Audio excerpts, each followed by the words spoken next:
And it's certainly not been the same not having you. And coming up here to an empty room, it's just been odd. It doesn't feel right. And we don't know, I mean, this is the first time in anybody's generation here in this room that we've ever experienced anything like this.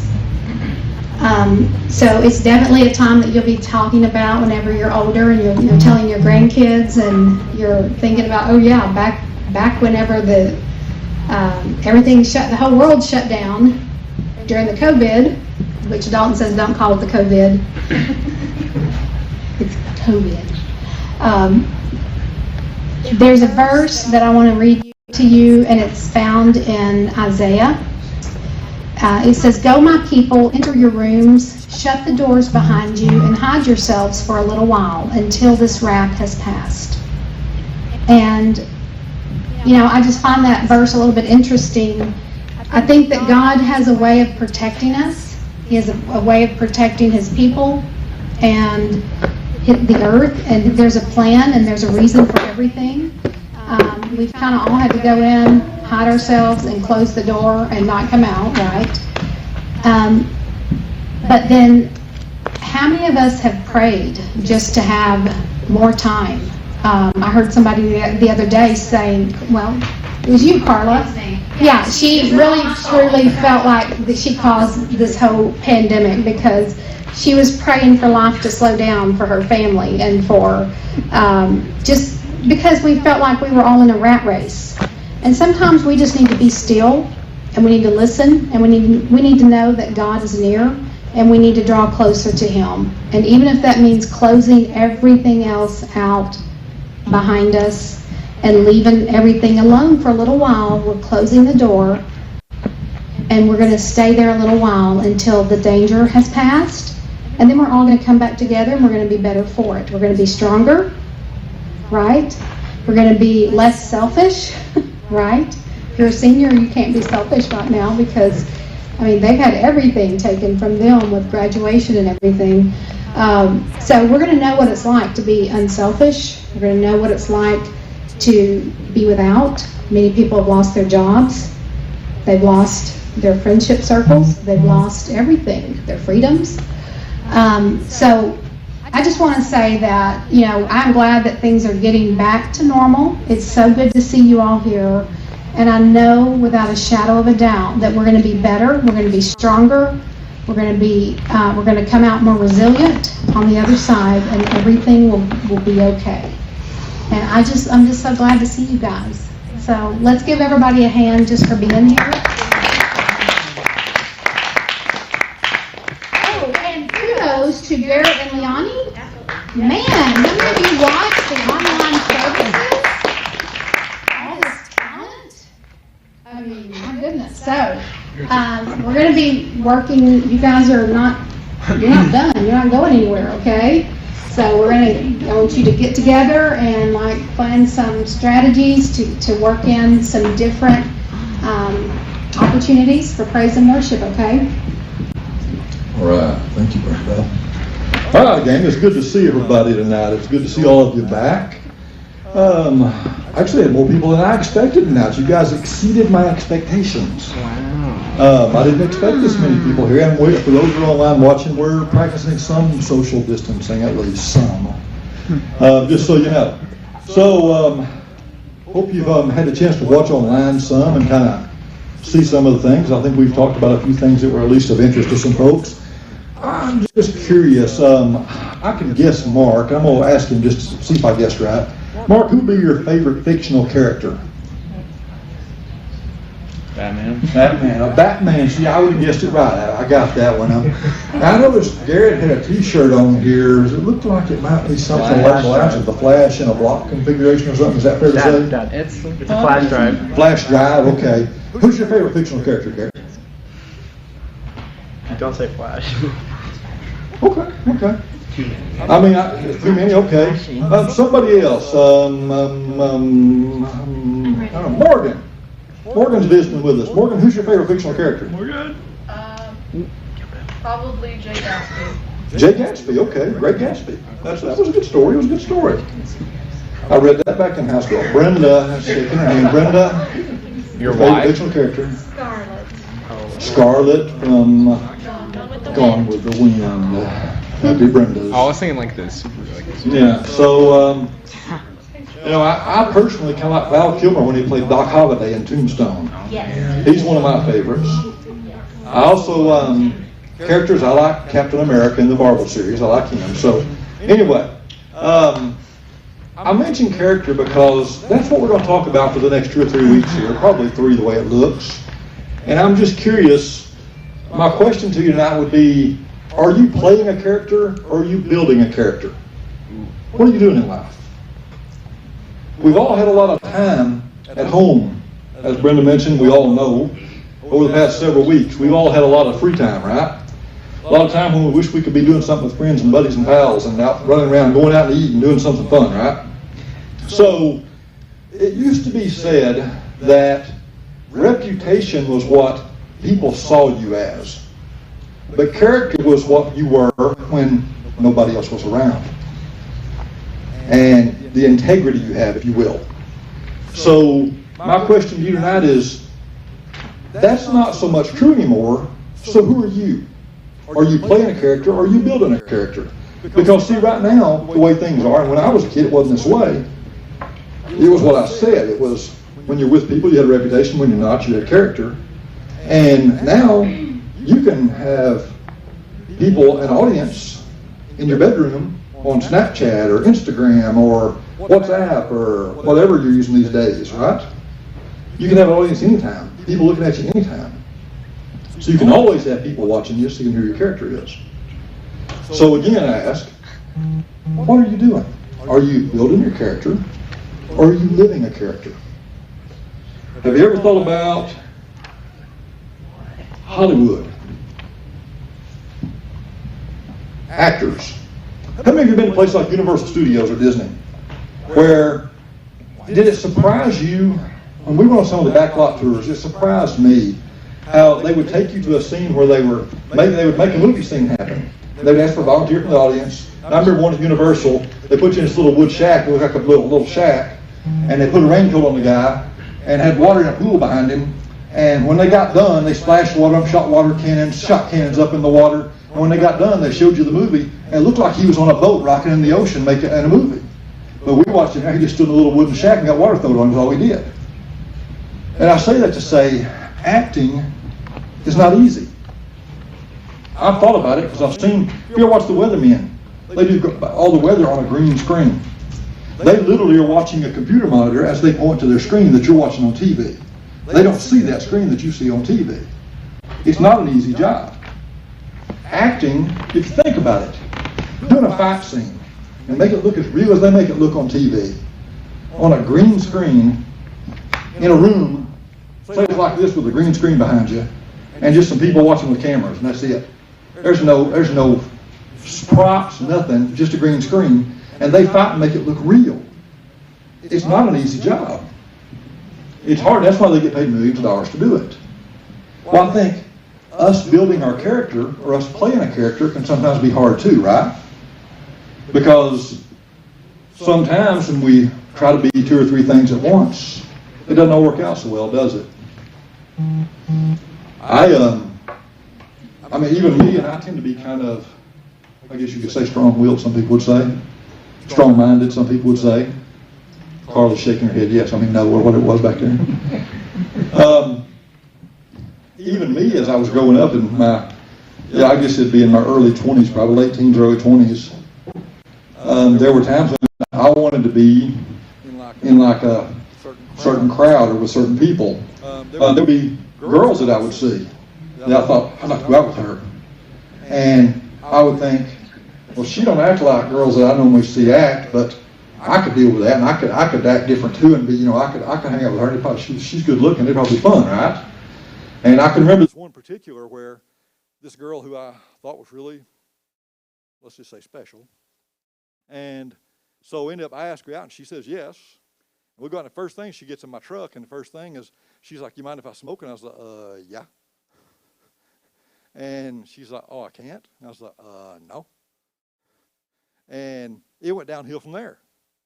the whole night was one of the biggest duds I can ever remember going on a date. It was awful. It was, and then I found Brenda, and everything was perfect ever since. I can't lie in church. That's not true.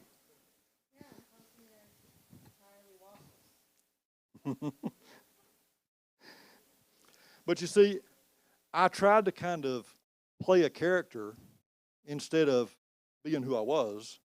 And I thought I could just kind of adapt to things and fit in with this group. And I didn't fit at all. And it was miserable. I felt terrible, and I didn't enjoy it. Most of you have probably been there at some point. If not, you probably will face that at some point. So, if we're honest, a lot of us could say that many times we say things like, I believe this, I'm going to do this. And then when it comes down, you say, as an old saying, the rubber meets the road, that the time comes that you stand up and you have to stand up to the situation. We don't do it, do we? We kind of fall in with the circumstances. We kind of slip sometimes. And I don't mean so much, whereas you may be one way here and one way there, as in you may talk to this friend about Netflix and video games and this friend about football and baseball, right? I don't mean that. I mean things that matter. I mean presenting yourself as who you really are versus presenting yourself as someone you're not. And, you know, it's easy, it's tempting to want to play something, to be something different in today's society. That's an easy thing to do. We want to be accepted. Everybody does. We've talked about that before. You guys all know that. We want to fit in. We want everybody to like us. We want to be part of the group. We want to have friends, so we find cool things to do. But how many of you have seen circumstances where, I mean, as simple as at a school, say it could be high school, at the cafeteria, and friends you used to have, because they now have differing views, they are living a different lifestyle, maybe they're doing things that you were taught wasn't the best thing to do, you don't feel right about doing, well, they no longer want you to sit at the table and eat with them, right? They're like, you don't belong with us anymore. You shouldn't be here with, you know, we're better than you, or whatever it may be, right? But most of you have experienced something kind of like that, where because you don't fit their mold, you don't follow their rules or do the things they do, you don't quite fit in. And that doesn't always feel good, does it? It can cause hurt, can cause pain. So, we all want to be accepted and be admired. We live in a world that's flooded with people that all kind of do the same thing, all want to fit in. I mean, right now is kind of an example of that with what we've been dealing with. People have all, we've kind of seen, and I've talked about it a lot with friends that are more politically minded, but people kind of all have taken to one group telling us, this is what you have to do, and you have to do it this way to be safe, and you have to do these things. And we've all, I mean, people, nearly everybody just said, okay. We close our businesses, we don't go to work, we don't go to church, we don't, you say that's what we do, so that's what we're going to do, because that's, we tend to kind of follow the lead of someone. We do. Most people are followers. Well, the big deal about that is a lot of times people are fake when they're putting things out to us, right? A lot of times we're fake. We don't present them. We don't really present who we are. We let circumstances, society, things determine how we respond and how we act and our character and who we are. And how many of you ever seen somebody, and you don't have to raise your hands, whatever here, but how many of you ever seen somebody, guys with girls, it's almost always the case. Girls, I know some of you see the guys too. Have ever seen somebody from a distance and think, oh my gosh, look at that. They look good. But then, when you get up closer and they turn around and you see them up close, you're like, oops, never mind. I mean, it happens, right? I mean, you can come up on some things that from a distance look pretty good, but when you get close, it's like, ugh, my bad. It does happen. And that's because we had a false image, a fake image of what was going to be. We do that a lot in life. We have a fake image, a false perception of what things are going to turn out as, how they're going to be. So we go after things in a certain way, and then all of a sudden, when it comes to it, we're like, ooh, this ain't what I thought it was going to be. Kind of like the girl. I thought this would be a great date. She's good looking, she's popular, and it wasn't at all. It was miserable. I was glad to get her out of the truck and go on. So, those things happen. Now, the thing about that is that fake thing only lasts so long. We see it, and by the time we get close to the reality, all that wore off, and we're back down to reality, right? So what happens is when we're being fake, when we're out there trying to put on that image of who we want to be, and we're not really, when we're doing that, what happens is you have to remember what you told this person and remember the things you said that was cool here. But then over here with the other friends, you got to remember, well, that's not so cool over here. And they don't think the same way, so I've got to keep my story straight, right? It's kind of like when you're cheating on a boyfriend or girlfriend, and you try to keep them separate and call them by the right names and make sure you say the right things and all. It's real tense. You don't want to get caught because you don't want to be caught in deception. You don't want to be caught showing how fake you are, how fake your feelings are.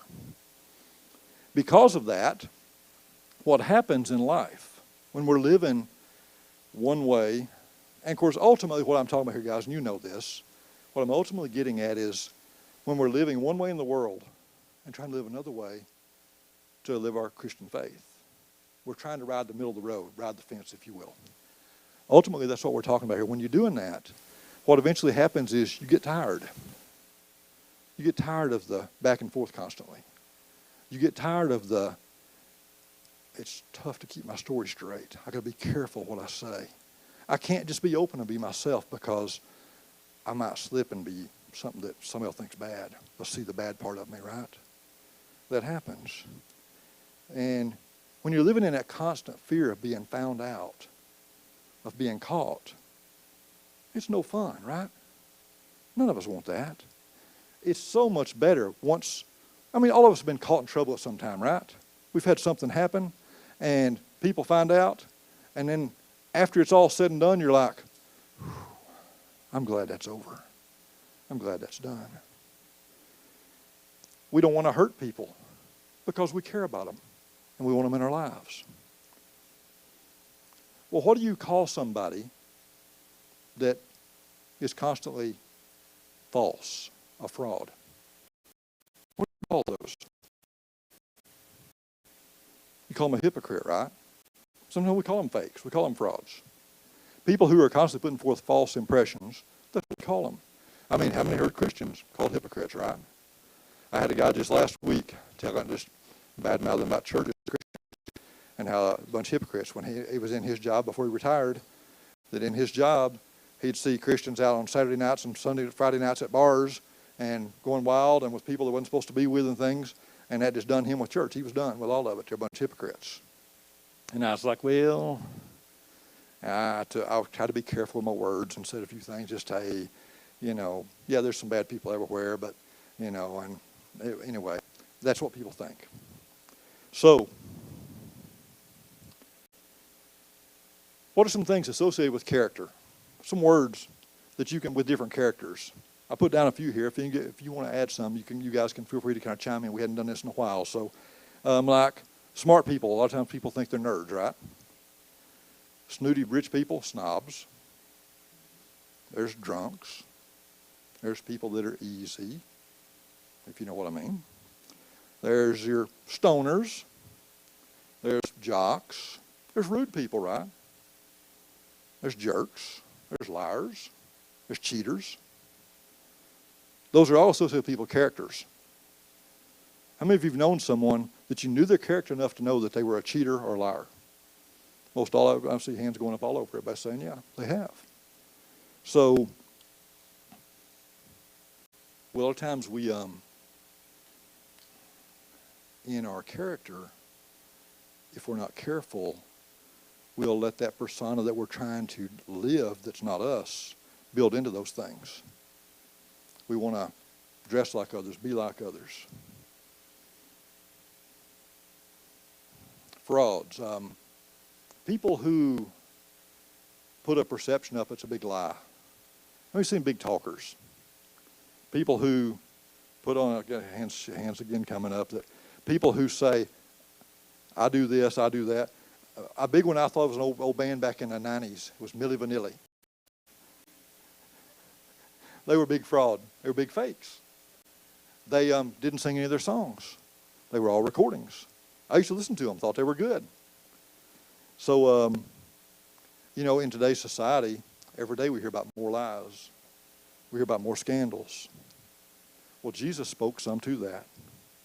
In Luke chapter 12, verse 3, he said this about it. What you've said in the dark will be heard in the daylight. And what you've whispered in the ear in the inner rooms will be proclaimed from the roofs. Jesus is telling us here that what's done in the dark will be brought to light. And generally we tend to think, and today more so I think than ever, that we're kind of secure with everything we got, right? We've got our phones, our technology, our privacy, and we tend to think we're secure. Guys, don't ever be too secure in things. There's really no security these days. There's really not. And always remember that. There's really not security. Basically, everything, it's always been said, your sins will find you out. And that's very true. Always keep that in mind. But the good news is, see, you don't got to play characters. Instead, choose to build your character, guys. Well, what does that look like? Paul wrote this in Titus chapter 2, verses 7 and 8. In everything, set them an example by doing what is good. In your teaching, show integrity, seriousness, and soundness of speech that cannot be condemned. So those who oppose you may be ashamed because they've had nothing bad to say about you. And then he wrote this to the church in Ephesus in Ephesians 5, verse 11.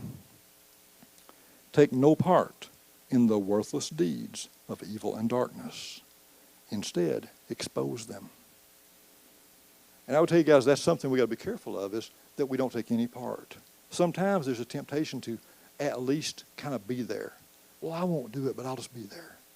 Sometimes you can be guilty by association. Don't let those things happen. Don't let those things damage your character. Don't let them determine who you are. We can choose to build our character or play it, as I've said. We can live with integrity or we can fake it. And it was something important enough that Jesus wrote it down to 2,000 years ago with these scriptures. So the question comes up, what do we do? Well, in the youth tonight, and for the next couple of weeks, we're going to talk about it. Are you building your character, or are you playing a character? And who do you want to be always? We're going to talk about taking time to come up with a plan to be who God created you to be. And that's why youth group matters so much, is you have time to come in, be around people like you. And we'll talk about these things. But here's what happens when we get this right. We don't have to hide anymore. We let go of all the stress and anxiety and fear of living a life that's not authentic. We feel the confidence of knowing that we don't got to be perfect. And you don't, guys. Nobody's perfect. Nobody here. Nobody has been. Nobody will be. Jesus was the only perfect one. We've all made mistakes. Thank goodness most of us don't know what the other mistakes are. Thank goodness. God uses us to show others they don't have it all together, you see. That's why we can't be perfect, because that'd be unattainable for everybody else. All of us have flaws, and people need to be able to see that and recognize that we've messed up. But the beauty of it is Jesus forgave us, and he continues to do so, and he will for anybody, for anything we've done. God will use us to show people the power of living with integrity and authenticity, which is also very important. So I'm going to close with this. Maybe some of this resonated with some of you tonight. Maybe some of you have been living a double life. I don't know. I can't say. Maybe you've been coming to church and acting totally different out there. I don't know. I hadn't seen you in 6 or 8 weeks. I sure don't have any idea. But we all know people who've done that, right? We all know people who've lived different lives. And, you know, maybe your online personality, maybe that's something. I'm not friends with most of you on media. There's a couple of you, but not many. So I can't speak to that. I don't know. But you know. You know in your heart. Are you the same on media with your friends? Do they recognize you the same as I would here at church? As the leaders would? I don't know. It's a fair question, though. So, to start building your character and not playing one, we're going to pray about that tonight. Now, if there's anybody here who wants to start building their character, it feels kind of good. I hadn't done this in a long time. If you want to start building your character tonight, you got any thoughts about that? Go ahead and bow your heads. Let's do that. We've done this in a long time. It feels good. Bow your heads. Close your eyes. If there's something you'd like to do there, just hold up your hand where one of the leaders or myself can see it, if you will. And I'm going to pray. We'll pray for everybody now. Lord, I just thank you that we've been able to gather here tonight, God, and be in this place, in your presence. And I hope that in some way I've communicated something that's touched someone in a way that they'll be able to grow closer to you. May you draw us all closer through your Spirit. God, those that need you here tonight who want to work on building their character, whether they've raised their hand or not, that you're going to touch them, God. You're going to lead them and draw them closer. Help them understand you better and know you better. Experience your love and, God, just the relief of knowing they've turned it over to you and not hiding anything anymore. We thank you for that, Lord. Now, as I continue, you guys feel continue. Let's keep your heads about them, if you will. There may be somebody here tonight. I don't know. I can't speak to this, but there may be somebody here tonight who maybe you're really not sure, and you want to. Maybe you really don't know for sure. Are you building a character, or you're not sure where you're at? Well, I can tell you that God has a purpose for you, and it's to have the best character possible. We've all messed up. We've all made mistakes. We've all missed the mark at some time. But see, those mistakes, they can separate us from the Holy Spirit and keep us away from him. So if that's you tonight, if that's where you're at, head still bowed, I'm going to pray for you now. Again, you don't have to raise your hand. If you want to, by all means, you're welcome. We'll pray for you. But I'm going to pray for you now in that same regard. Lord, those that may not know you as they need to, God, I pray you touch their heart tonight. Touch their spirit, Lord. Be with them. Strengthen them, God. Give them the courage to draw closer to you, to start to read your word, to pray and understand you. Let them accept you into their heart. Draw them close with your Spirit, Lord. Forgive them of their sins and their wrongs. God, help them to understand that your forgiveness is wide open and welcoming all. We thank you for this opportunity, Lord, that you've given us. In your mighty and holy name, Lord, I thank you. We pray. Amen. All right, guys. Again, I'm glad you came tonight. Hope you get to come back next week. Hope we get to keep coming, and hopefully things just really start getting back to normal, because that's what, as Brenda said, that's kind of where we want to be, is getting back to normal, getting things going again. So glad so much to have you all here. Hope you have a good week, and we'll keep praying for this thing to get better, for service to get growing, and families to be back together. Thanks, guys. We'll see you.